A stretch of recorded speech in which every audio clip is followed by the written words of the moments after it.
Salve, salve, terráqueos! Começando mais um Pode Tudo no portal Tudo TV. E o nosso convidado de hoje, ele é uma doçura. Assim, conviver com ele, o dia a dia, é sempre uma leveza, uma serenata, é tudo de bom.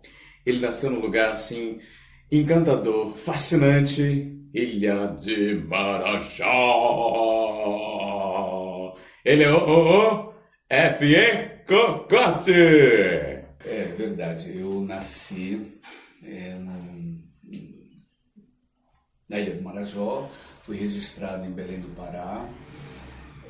Os meus ancestrais são caruanas e tenho toda uma relação forte com os nossos antepassados lá de cima, né, que são os tupinambás, marajoaras, bem mais antigos, uma civilização de 10 mil anos atrás. Então eu trago como referência a minha figura, né, aqui com essas características. E nasci há muito tempo também. Eu sou uma pessoa antiga, nasci no século passado. Eu nasci há muitos anos atrás. Isso é da minha época, você viu? Da minha época. Bem da época. Da minha época. Você nasceu já na cidade ou num povoado, afastado da cidade menor? Não, eu nasci num lugar chamado Condeixa. Mas lá nem cartório tinha, então tem todo um processo lá na Amazônia até hoje. Os lugares são muito distantes, né? E para chegar a um lugar mais civilizado, né? Eu diria civilizado, teria que andar de canoas, né? Pelos rios, porque as ruas da Amazônia são os rios. E eu acabei sendo registrado em Belém, né? Parte da minha família até hoje vive por lá.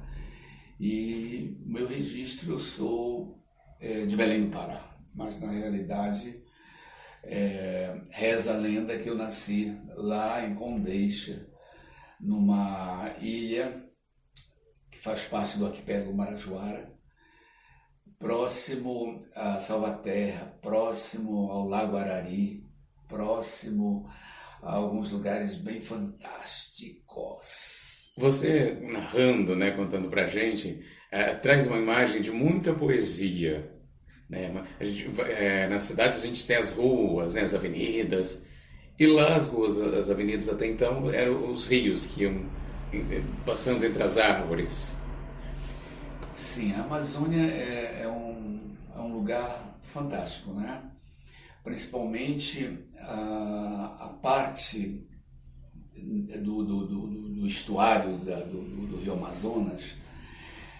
Ali é o encontro das águas, né? Tem vários encontros de águas ali, de rios que são lindos, coloridos, e chega na água barrenta do Rio Amazonas, que ele nasce lá no Planalto de La Raia, lá quase no Pacífico, e desce até o encontro do Atlântico, onde a desembocadura gera todas aquelas ilhas, são milhares de ilhas.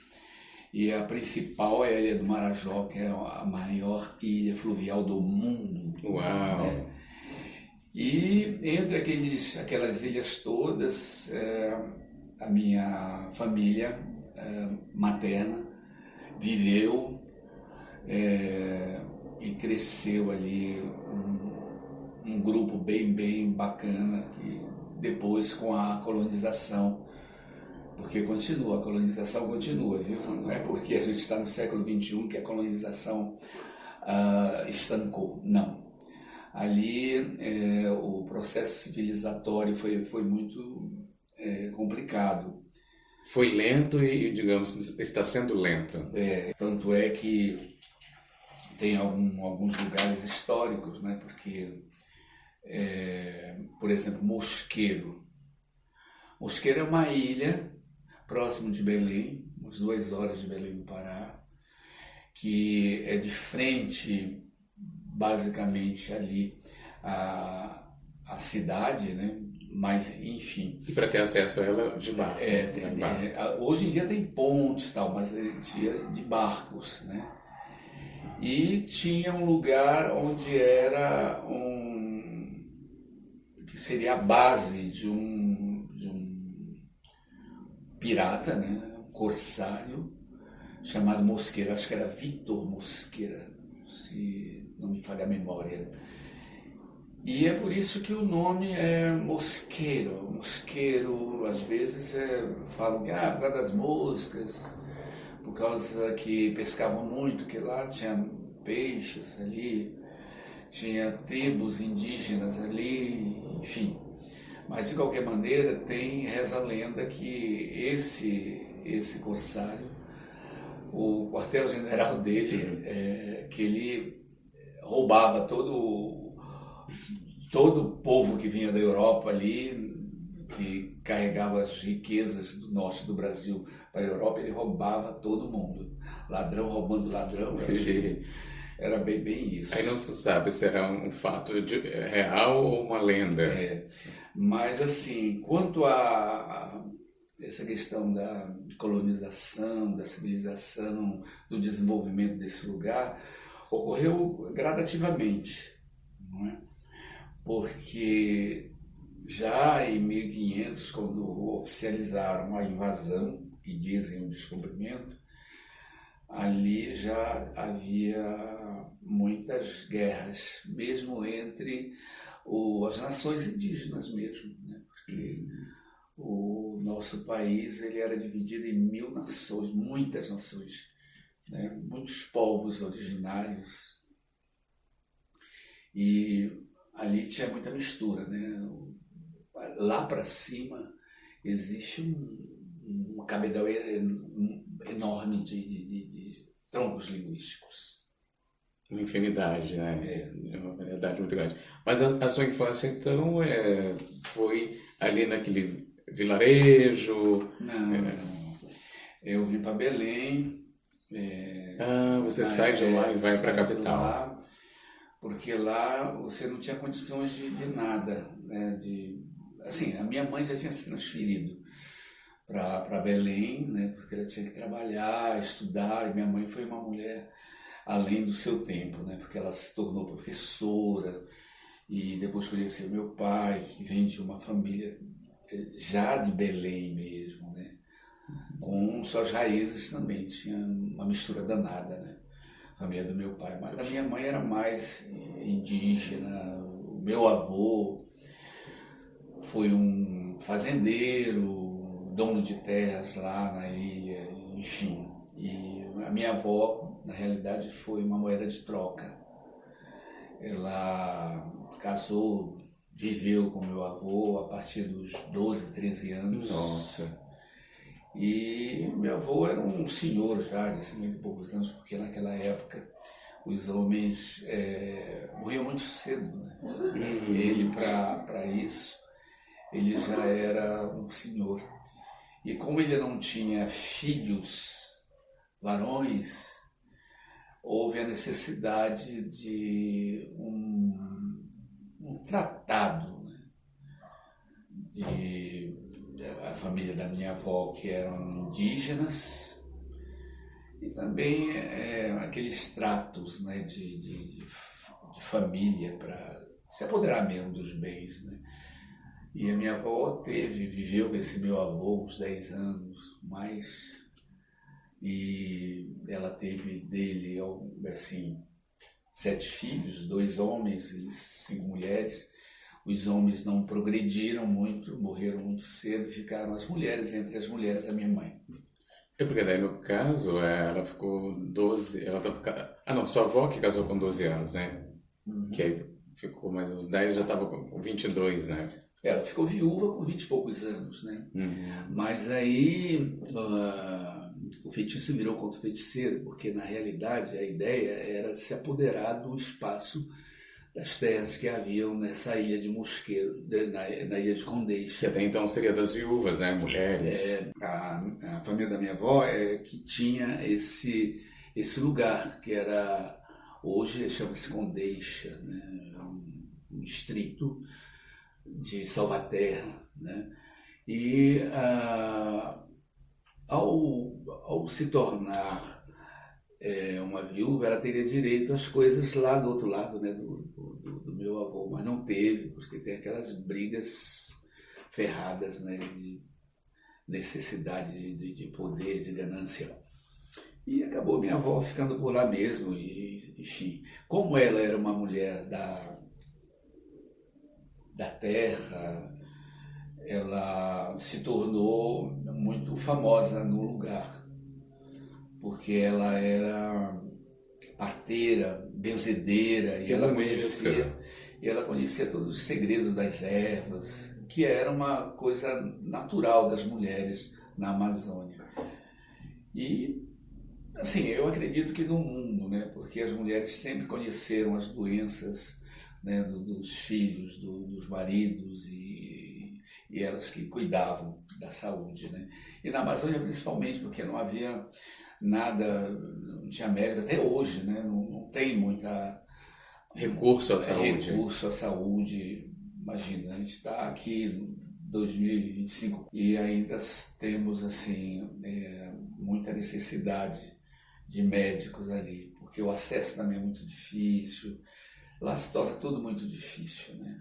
Mas assim, eu não sei se é só falta de vontade política ou se é interesses particulares. Porque essa questão da benzedeira é uma cultural. Não precisa ter também os médicos, porque a gente vai benzendo, tendo as ervas, as curas naturais, os remédios naturais. Não, eu acho que não pensava assim não. A gente pensava assim na própria necessidade momentânea, né? E a coisa vai evoluindo, vai tendo os médicos. E, por exemplo, eu fui uma pessoa que eu fui estudar e não haviam faculdades para desenvolver, por exemplo, arquitetura. Eu sempre tive a necessidade de trabalhar com visual, com criar coisas, e a nossa nação indígena trabalhava muito com argila, cerâmica, e eu gostava de mexer com tabatinga, com barro, né, e criar coisas, e isso daí não era valorizado. E eu queria estudar algo que me fortalecesse no desenvolver do que eu tinha, que eu tenho até hoje como necessidade de me mostrar. Aquela vocação, aquela vontade, né? Aquele desejo de fazer, de realizar. Tanto é que eu não fui para uma escola de belas artes para desenhar, né? Eu desenho bem, modéstia à parte, muito bem. E eu sempre trabalhei com cores da natureza. Eu gosto muito, tanto é que meu trabalho hoje, nas artes plásticas, eu busco muito as cores mais naturais possíveis, né? Eu gosto muito de aquarelados, tanto é que os meus trabalhos como figurinista, eu sou figurinista de teatro e diretor de arte de cinema, eu gosto de trabalhar essas cores manchadas, eu gosto de cores bastante quentes e diferenciadas, né, nos seus tons. E eu gosto de trabalhar com materiais recicláveis, e eu acho muito bom hoje trabalhar com recicláveis, ser tipo chique, né? Na realidade, antigamente, não tão antigamente, eu fazia minhas coisas trabalhando com papel machê, com materiais recicláveis. As pessoas no teatro tinham um preconceito muito grande, assim, lá veio o cocote com lixo, né? Mas depois, com a luz, com um monte de coisas, ficavam coisas maravilhosas. Isso é uma bobagem, né? Porque é tudo ali, quando você joga todo o cênico ali com a luz, da realça, aquilo toma uma vida, né? Pois é. Destaca, né? E eu procurei trabalhar com coisas inusitadas mesmo. Por exemplo,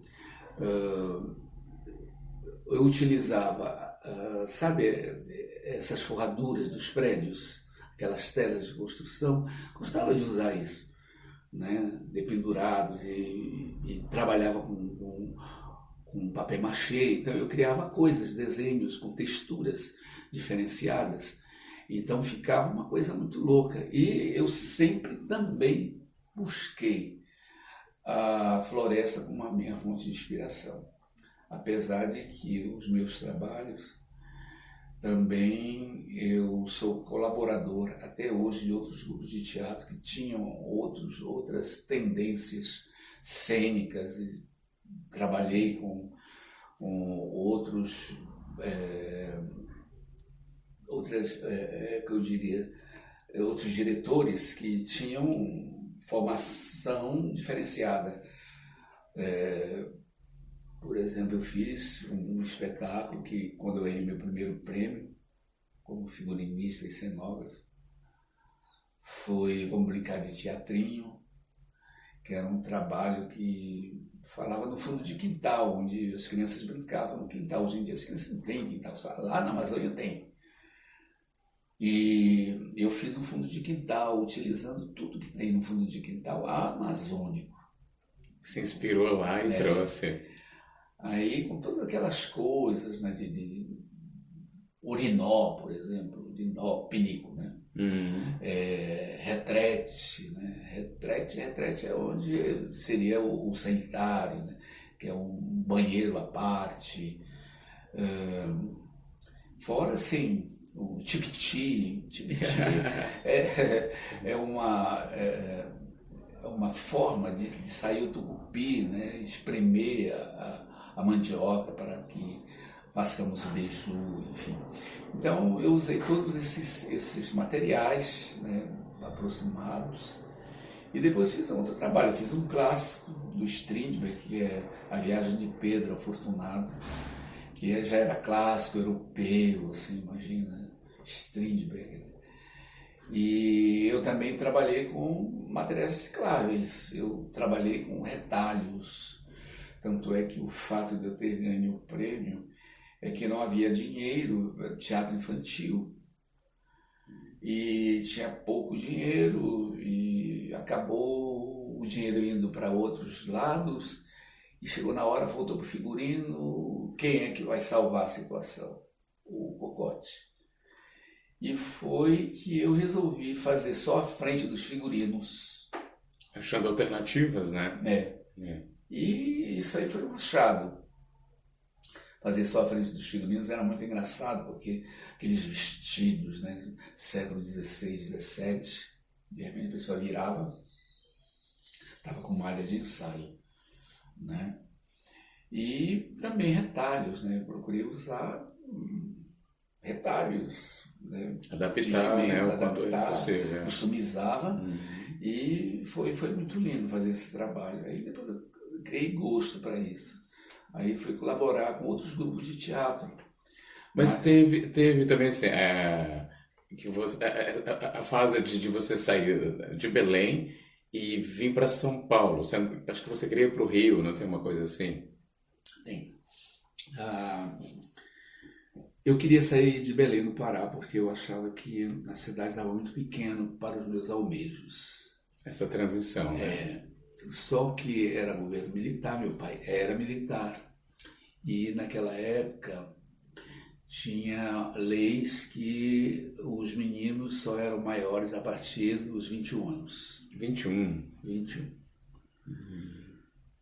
E você tinha um lance de arrimo de família e tal, porque eu trabalhei na minha vida desde os 14.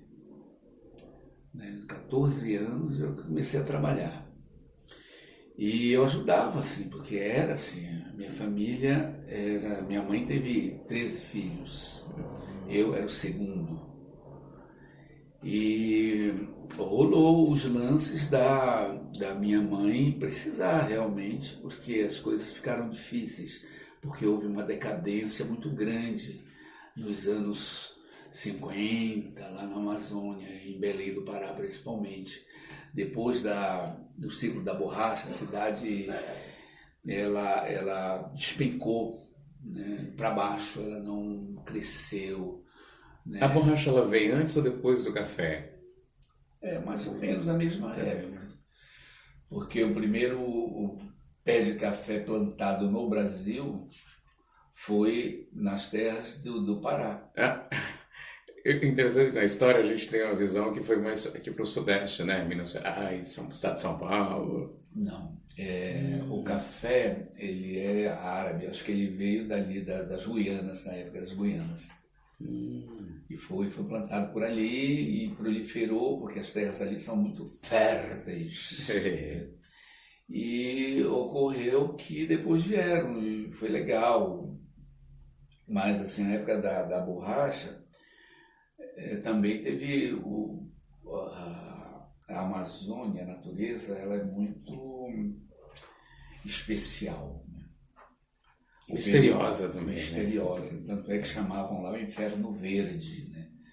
Porque não se adaptaram muito as pessoas que vieram para ali colonizar, né? Porque a própria natureza, a floresta, ela se defendia, né?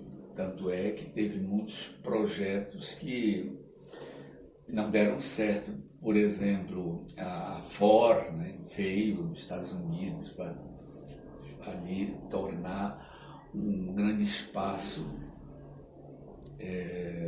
norte-americano. E foi uma lástima, porque existem lá cidades fantasma, né? Por exemplo, Forlândia. Lá tinha muitas cidades com Holândia, né? Tipo... Desse jogral aí. Desse jogral, né? E a Forlândia, que eu me lembro, foi uma cidade que virou assim, só a carcaça da cidade, né? Acabou, porque os insetos mesmo destruíram todo mundo ali, né? As endemias, né, muito grandes, né? Mas, enfim, quando eu resolvi vir para São Paulo, eu precisava estudar. E tinha inaugurado a Belém Brasília, mas ela não estava concluída. E eu participei de um Concurso. concurso do SERPRO, e Que era bem comum, né, naquele tempo, né? Era patrocinado pela IBM do Brasil, e que nesse curso os 10 primeiros teriam emprego garantido.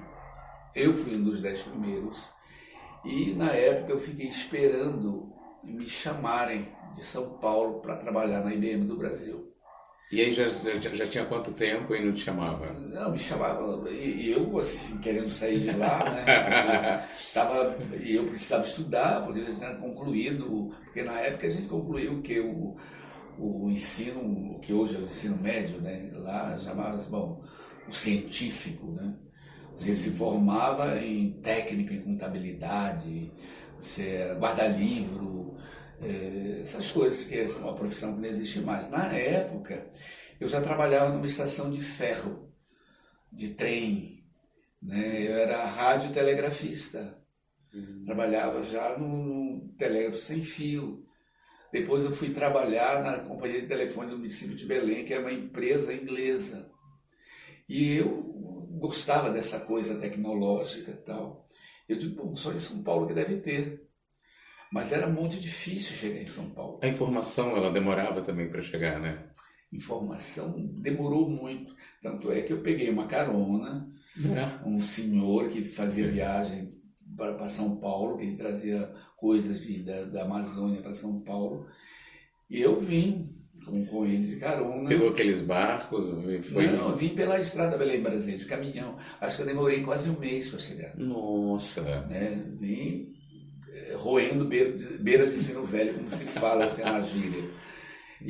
Mas vim comendo poeira de lá até aqui. E quando eu cheguei... esse chegar, né? Deve ser inesquecível, uma coisa que marca, né? Começa que São Paulo todo mundo muito elegante, né? Todo mundo de paletó, gravata, né?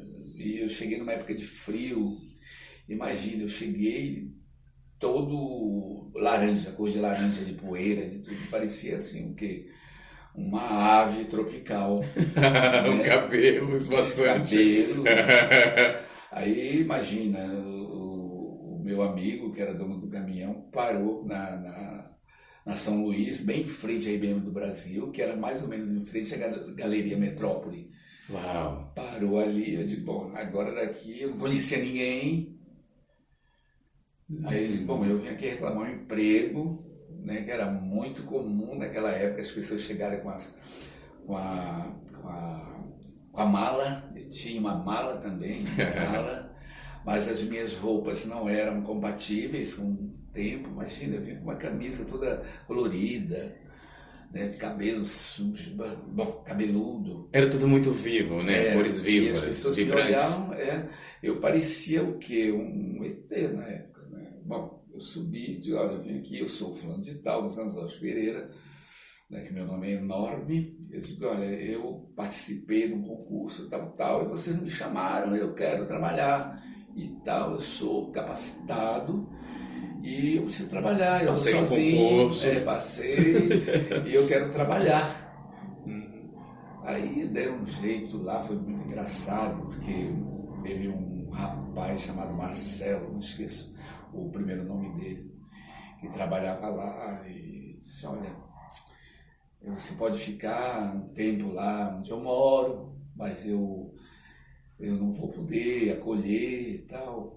Olha, E interessante. você fica, depois a gente arranja uma pensão ou uma casa de estudante para você. Eu digo, não, eu quero estudar, tal. Aí já fui, né, querendo fui fazer um curso de vestibular, ganhei uma bolsa de estudo num colégio, num lugar chique, inclusive em Higienópolis, imagina, num colégio chamado Nuno de Andrade.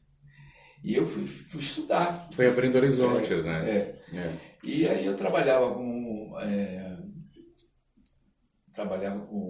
banco, né? E fui trabalhar à noite, porque era na compensação que eu tinha que trabalhar. Então, o fuso horário me zoou a minha cabeça também, né? Porque imagina, eu tinha que trabalhar à noite na compensação de um Banco Noroeste. Depois eu fui trabalhar no Banco Comercial do Paraná, tudo à noite. E, bom, de dia eu vou dormir um pouco e vou estudar. E foi o que eu fiz. E lá nos idos de 71, eu consegui entrar, passei no vestibular da USP e fui para o Rio de Janeiro. Conta essa história do Rio de Janeiro, que é muito interessante. Pois No é. tempo que você pausou, Pois é, eu pausou São Paulo, digamos. eu digo assim, bom, eu estava de férias, né? Fazia um ano assim que, bom, tinha férias, e bom, eu vou conhecer o Rio de Janeiro. Eu tenho um dinheiro que eu juntei, né? Porque bancário naquela época ganhava até que muito bem. E era uma oportunidade de conhecer uma cidade que até então você queria conhecer, estava lá longe. E de avião. Nossa, mas naquela época eram os barões, né, que usavam o avião. Imagina, peguei o avião da Panera. Panera. E quando eu vi, assim, medo danado, né? Vi o Rio de Janeiro de cima lindo, né? Rio de Janeiro é sempre lindo. E aí foi que ocorreu o lance eu ter ido com um amigo paulista. Esse meu amigo paulista, ele também não conhecia o Rio de Janeiro e ficou lá, na praia, né, exposto. E passou mal o primeiro dia, o segundo dia, o terceiro dia. Nossa. Teve que ser hospitalizado, porque ele pegou queimadura de segundo e terceiro grau, o dinheiro foi acabando. E eu digo assim, bom, você fica no hospital, internado, né, e eu me viro, vou para algum lugar, eu durmo na rua. E depois a gente vai para São Paulo. E foi uma época que estavam aumentando a Avenida Atlântica e tinha uns tubos. Como na minha terra eu dormia na praia, nas barracas, nas taperas, que a gente dormia na praia, a molecada dormia na praia mesmo, né? Fazia lá. Até o corpo, né? Parece que ganha uma certa resistência, né? Aí eu fui dormir. Aí no primeiro dia, segundo dia... Não tinha medo, de repente vir uma churrada de água? Não, porque eu era acostumado a viver na praia, assim, né? E quando enchia, a maré enchia, eu sabia como sair, eu ficava ligado. enfim. Mas assim, era tudo tão encantador que eu acho que eu nem dormia direito. Aí foi o que ocorreu, um fotógrafo espanhol me fotografou e conversamos e resultado, voltei para São Paulo para assinar um contrato para fazer comercial para Gessilever. Olha, Aí fui trabalhando na Gessilever também. Aí a minha amizade com esse fotógrafo chamado Francisco, era meu xará. E disse, olha, eu estou indo para a Espanha, mas antes eu vou para Buenos Aires, quer ir comigo? Eu digo, vou, a gente faz um trabalho lá, depois a gente vai para a Espanha, e foi o que eu fiz. Até então você não tinha feito viagem internacional? Não. Aí eu fiquei lá, acho que um ano, mais ou menos, na Argentina, e trabalhei, como a Europa para mim era uma coisa tão Distante. tão distante, né? Eu digo, será que eu estou aqui mesmo, né? Atravessar o Atlântico de barco, Vocês foram de barco. né? De navio, né? Navio aquele transatlântico. Eu digo assim, meu Deus, só terra, só céu e água, né? Atravessar o Atlântico. Mas foi tudo muito bom. Tudo era novidade, né? Foi uma aventura muito, muito especial. Aí eu conheci alguns países, assim, muito rapidamente. Fui para algumas cidades, trabalhei um pouco depois, eu não aguentei, eu queria comer feijão.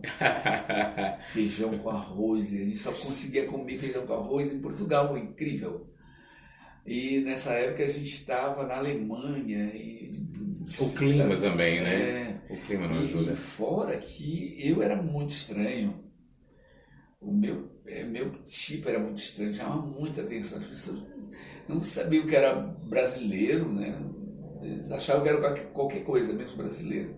Aí voltei para o Brasil, aí consegui voltar assim, a trabalhar para me sustentar. E foi a época que eu fui fazer um teste induzido para o teatro. Que eu ia perguntar, quando a arte, né? Quando o teatro entra na sua vida, né? Quando, como diz o chamado, né? O teatro. Eu estava trabalhando num banco e tinha um amigo que ele era ator, que era o Luiz Simonetti. E o Luiz Simonetti disse, olha, eu vou fazer um teste, você quer ser ator também, né? A gente, imagina, no refeitório a gente conversava bastante, né? Eu digo, não, eu vim para ser artista, né? Eu quero representar o meu povo, contar as histórias. Eu já tinha na minha cabeça a vontade de escrever, de falar das lendas ribeirinhas, né? E foi o que aconteceu. Eu disse, olha, eu vou fazer um teste, se quiser ir lá, mas eu acho que você não vai passar no teste, porque você não é nem branco nem preto. E a peça fala de preto e português, né? Que é os Lusíadas de Camões, chama-se A Viagem. Eu digo, eu vou lá. Chegando lá, no Teatro Ruth Escobar, eu vi um monte de preto, era mais claro que eu. E eu com os meus cabelinhos não eram carapinhados, né? Mas assim, enroladinhos, né? Eu digo, eu vou tentar. Cheguei na hora de fazer o teste, primeiro era a dança, né? A dança. Eu não tinha nenhuma formação de dança, né? Eu dançava assim, carimbó, eu dançava outras coisas, merengue, eu gostava, porque a nossa terra na Amazônia, todo mundo dança, é gostoso, né? Então, eu sei que eu fui fazer o teste para dançar, a coreógrafa, que era a Marilena Ansaldi, ela me achou muito estranho. Eu vi pela carinha dela que ela me achou muito estranho. Perguntou se eu dançava, eu disse, danço. Você pode dançar para mim? Eu disse, posso. Aí tocaram lá uns tambores, eu dancei, mas eu não sei o que foi, que ritmo que eu dancei. Eu acho que eu misturei macumba, lambada, carimbó, merengue, tudo. Eu sei que ela gostou, A energia também, né? Emanou ela aquela energia. gostou de assim, né? Tipo, dada e tal. E, Leva jeito. e chegou o Paulo Herculano, que era um grande diretor musical. E ele diz, você canta? Eu digo, canto. Você pode cantar para mim? Eu digo, posso. Gente, ele não tinha noção do que era cantar. Porque era tudo muito intuitivo até então, É né? tudo muito intuitivo. É. Você sabe cantar? Eu digo, sei. Com quem você aprendeu a cantar? Hum. Aí eu digo, não, eu sei imitar passarinhos, né? É. Eu aprendi com a natureza, eu posso imitar qualquer pássaro aqui que você quiser, posso cantar, né? Ele diz, tem uma música que você pode cantar para mim? Tenho. Peguei uma música difícil de cantar, mas eu gostava tanto de cantar aquela música, e a música era Carinhoso, e eu cantei pro Paulo Herculano, mas olhando na cara dele, assim, cantando assim. Eu acho que eu afinei. Se eu desafinei foi muito pouco. Não sei. Eu sei que ele disse, olha, vamos lá, você. E eu caí nas graças do diretor também, que estava assistindo só dando risada. Que era o Celso Nunes. Não sei, vamos pegar esse moleque magro, né? Fazer alguma coisa aí. Bom, eu só sei dizer que o meu amigo acabou não passando no teste e eu passei. E eu fiquei na peça. A peça foi o maior sucesso, era um musical, e lá eu procurei também me aprimorar. Conheci o José Leão, que era o professor da Escola de Bailado Municipal. Ele me convidou para entrar na Escola de Bailado, para dançar mais, para aprender. Aí fui aprender a cantar com outras figuras, né, de música, Irene Portela, Gilda Vandenbrande. E eu só sei dizer que eu Vocês fazia os viajaram com a cursos, peça. isso depois da peça. E eu fui fazer um teste por Hair em 72, por Hair. E passei. Também cantei, dancei.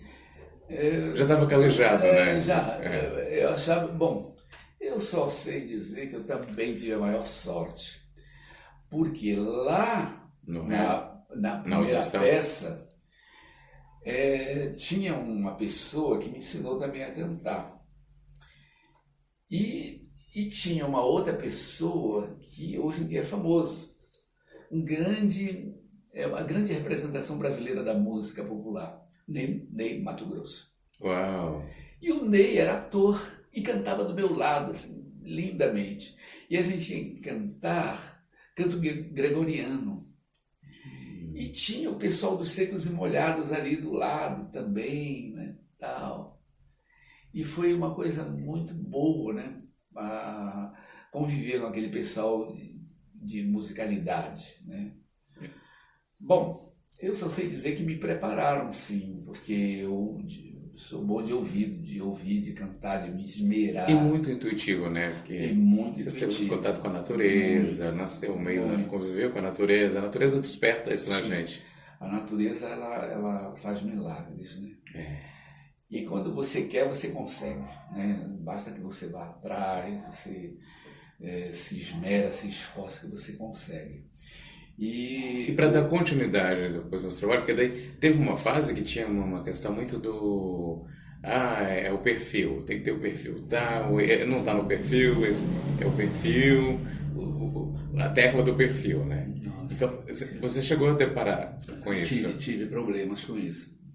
Por causa da minha tez, não tinha personagens para eu fazer. E eu não queria fazer qualquer coisa. Eu já me achava assim, interessante demais para fazer qualquer coisa. Eu não falava para ninguém, mas eu falava para mim mesmo isso. E aconteceu um outro milagre. Teve um festival internacional do teatro e veio um cara chamado Bob Wilson. E precisava de tipos para fazer. Era uma espécie de ópera. E o trabalho era muito longo. Começava mais ou menos 7 horas da manhã, da noite, terminava 7 horas da manhã. Nossa, que puxado. Era um espetáculo que aconteceu no Teatro Municipal. E eu digo, nossa, que maravilha, eu vou voltar para o Teatro Municipal, porque lá atrás eu tinha feito um trabalho que ganhou um prêmio lá, e nós fizemos na frente da cortina o espetáculo no Teatro Municipal. Eu digo, ainda quero fazer o espetáculo dentro, né? Dentro. Porque existiam umas leis lá dentro do Teatro Municipal, parecia o Vaticano lá, né? Que não podia ultrapassar a linha da cortina. Teatro infantil, então, era o sovaco do teatro, né? Já naquela época ainda tinha esse Naquela conceito, época era né? terrível, hoje em dia está uma beleza. Hoje em dia está uma beleza. Bom, enfim, eu conheci Bob Wilson, que eu costumo dizer que a minha vida de artista é antes e depois do Bob Wilson. E as pessoas iam para ver esse espetáculo das 19 até o dia amanhecer? Sim, assistiu, porque era um festival e não era uma temporada. Foi um festival que foi apresentado 3, 4 vezes, pronto. Mas daí, o conhecimento que eu adquiri fazendo esse trabalho A visibilidade. foi demais, foi lindo. De repente, eu digo, olha como é que uma pessoa consegue colocar em cena deficientes, colocar animais vivos. Nossa, que ousado. Foi muito ousado, sabe? Convidar mendigos, naquela época não tinha tantos mendigos na rua, né? Mas chamar mendigos e vestiam de nobres e ficavam naquelas frisas do Teatro Municipal. Foi uma coisa assim, fantástica. À frente do tempo, É. né? E vocês, terráqueos, obrigado aí por estar nos assistindo, nos prestigiando. Esse programa de hoje vai ser dividido em 2 partes, com o nosso ilustre F.E. Cocote. Semana que vem tem mais. Um beijo no coração de cada um de vocês.